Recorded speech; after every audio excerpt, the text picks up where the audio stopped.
আসসালামু আলাইকুম and welcome back to my channel. কেমন আছেন সবাই? আশা করছি সবাই অনেক ভালো আছেন।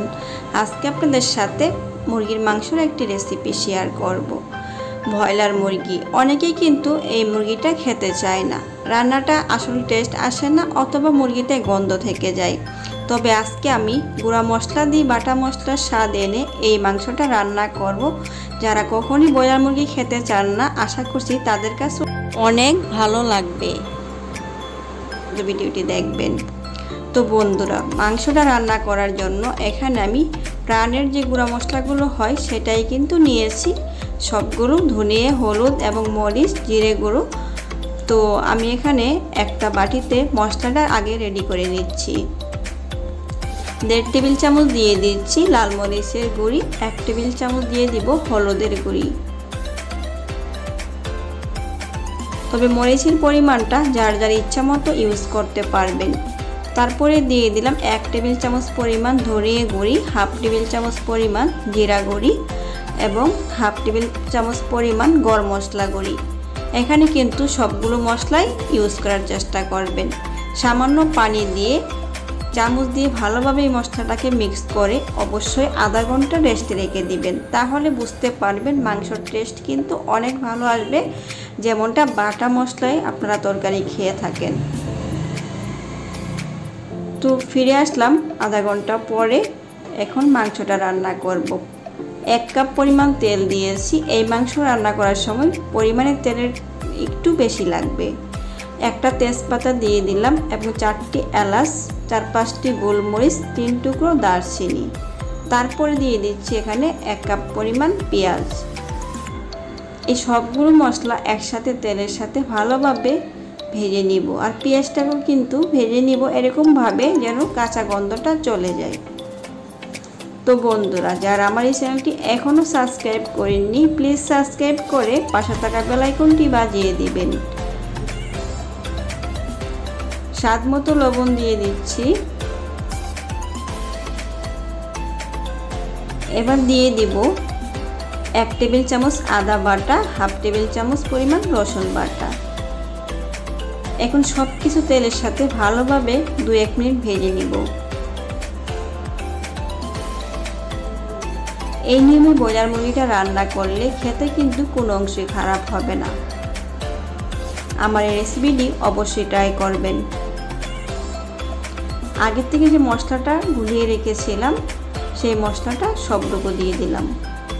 এই বাটিটা ধুয়েই সামান্য পরিমাণ পানি দিয়ে দিব। এই মশলাটাকে আমি ততক্ষণই কষিয়ে নিব যতক্ষণ তেলটা উপরে উঠে না আসছে। যত ভালোভাবে মশলাটা কষিয়ে নেবেন রান্নার টেস্ট কিন্তু ততটাই ভালো আসবে। এবার কিছুটা পানি দিয়ে দিয়েছি। মশলাটাকে আমি কষিয়ে নিব 10 মিনিটের মতো।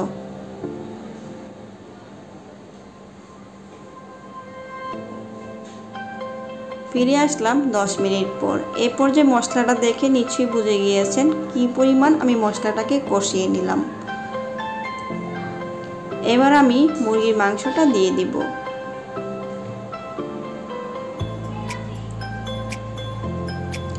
ব্রয়লার মুরগি ছোট ছোট করে টুকরো করে নিয়েছি। বেশি বড় করলে মাংসের সাথে মশলা কিন্তু ঢুকে না।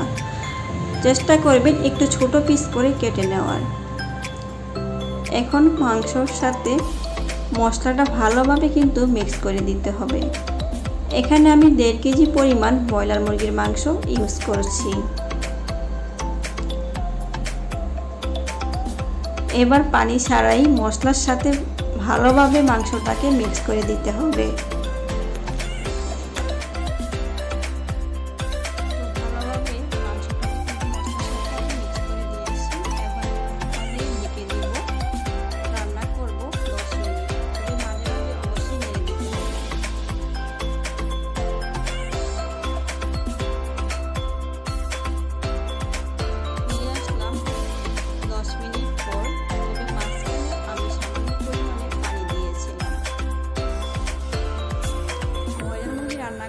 খুব বেশি একটা সময় লাগে না, আর অনেকটা রান্না করলে খাবারের টেস্ট কিন্তু নষ্ট হয়ে যায়।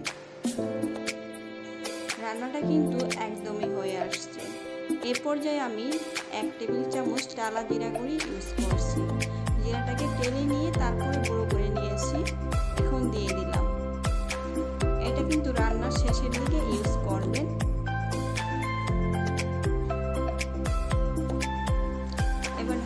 ছাড়াই 2-1 মিনিট আরও রান্না করব।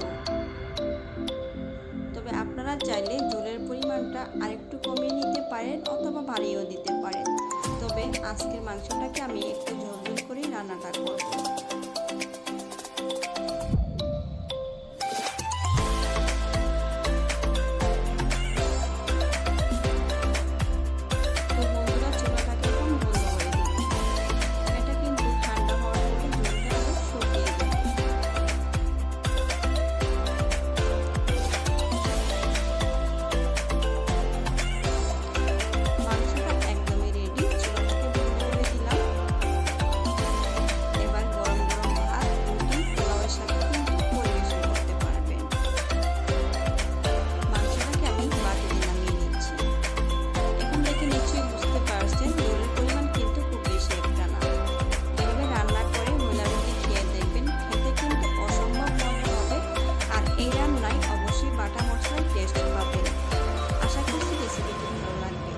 লাইক করবেন এবং শেয়ার করবেন। সবাইকে অসংখ্য ধন্যবাদ। আল্লাহ হাফেজ।